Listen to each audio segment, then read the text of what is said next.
Congress is expected to officially approve a new relief bill later today. Let us bring in Grace Segers for more on this. She is a CBS News political reporter, because people want to know, like, what's in this thing and when will I be getting my money? Before that, though, the relief bill was also connected to a stopgap spending bill. So why did Congress need to sign a stopgap spending bill last night? And what does that mean for the COVID relief bill? Well, good morning, Anne Marie. Not only is Congress pushing up against a deadline for relief programs expiring and for people really needing aid before the end of the year, but also the government needs to be funded. So there was a government funding deadline of Friday. Congress passed a 2-day stopgap bill to extend the deadline to Sunday. Then, of course, they didn't get things done by Sunday, so they decided, okay, we need one more day. And so they extended government funding to the end of today. Of course, we haven't actually seen the legislative text yet for this $1.4 trillion funding bill. So members of Congress are likely going to be voting on a bill that they haven't even read. And that is in addition to the $900 billion coronavirus relief bill, which, again, only the framework has been released and not the legislative text. It just boggles the mind that this pandemic has been going on for so long, and it's still down to the wire, still down to the point where members are not even going to really know exactly what's in the bill, but they have to vote on it because, you know, they got to do something. So let's look at this bill. State officials are getting a boost in COVID aid for testing, tracing, and distribution, all very important. We also saw the rollout of the second vaccine coming from Moderna. Will this aid be enough to help officials who have been begging the federal government to help them control the spread of the coronavirus? Well, it definitely won't hurt. So state and local governments have been asking for assistance to distribute vaccines to help with taking care of the coronavirus. And yes, the additional several $billion will help, especially because it is dedicated to testing, to tracing, to vaccine distribution. But part of the bill that was not included was a provision that was really prioritized by Democrats, which would have been aid specifically dedicated to state and local governments that state and local governments could use as they saw fit. Now, this was a real sticking point in negotiations for the past few months, where Democrats said that they wouldn't move forward on a bill that didn't include direct state and local government funding. Of course, this final bill does not include direct aid for state and local governments, so it seems that they just had to get down to the wire before they agreed to make a compromise on that. Another area of frustration for many has been aid to small businesses.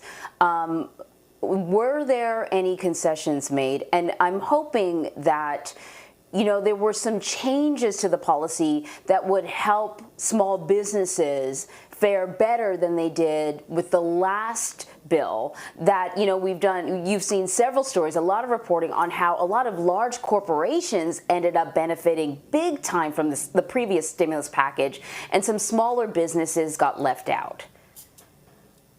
Yeah, so we do see quite a bit of funding dedicated specifically towards assisting small businesses.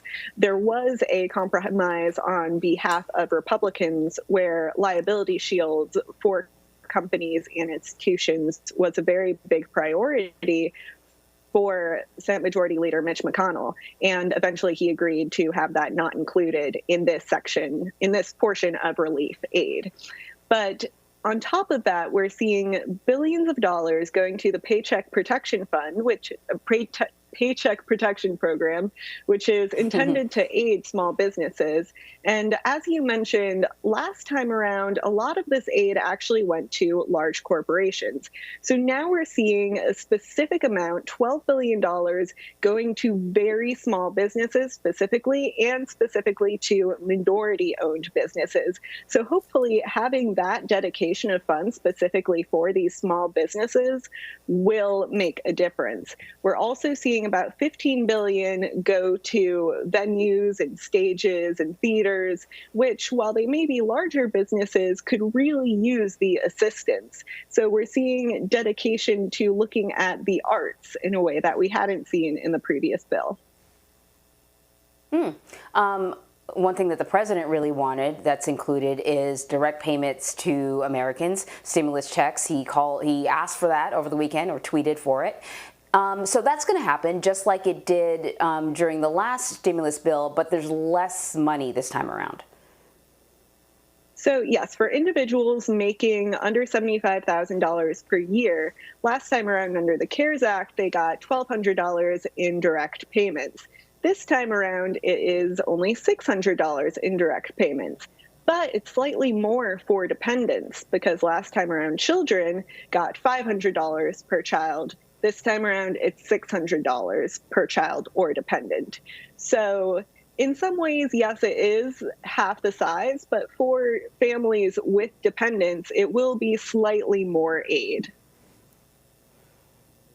You know, a lot of experts are saying that this is great, but it's still really just a down payment on the economic recovery that will take months and months and months to happen. Many people have gone without the support that they have needed for many months. They are behind on their rent and other bills.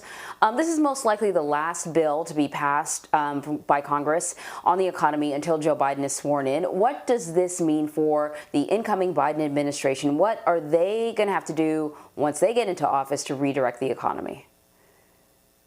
I think everyone agrees, on both Republicans and Democrats, that this is not a permanent solution. This is just a temporary solution. Eventually, Congress will have to pick up the issue of state and local aid, of liability shields. In addition, the extra $300 per week on top of unemployment insurance that was included in this new bill, that only lasts for 10 weeks. So there's going to be another bill, probably, that Congress will have to negotiate. And the difficulty for the incoming Biden administration is that no matter who gains control of the Senate, it is going to be a very slim majority. So after Georgia Senate runoffs on January 5th, if Democrats gain control of the Senate, they are going to have a razor-thin majority, which really gives very little wiggle room for the Biden administration to implement his priorities. And then on top of that, you have a greatly decreased Democratic majority in the House. So there's going to be a very powerful Republican minority in the House. And that will also complicate things because they will have a big say in what they will not agree to. So with these very tight majorities that you're going to see in Congress, I think it'll be difficult for the incoming Biden administration to implement their priorities very smoothly because there's just going to be a lot of arguing in Congress as usual. As usual. So true. Grace Segers, thank you so much. Thank you.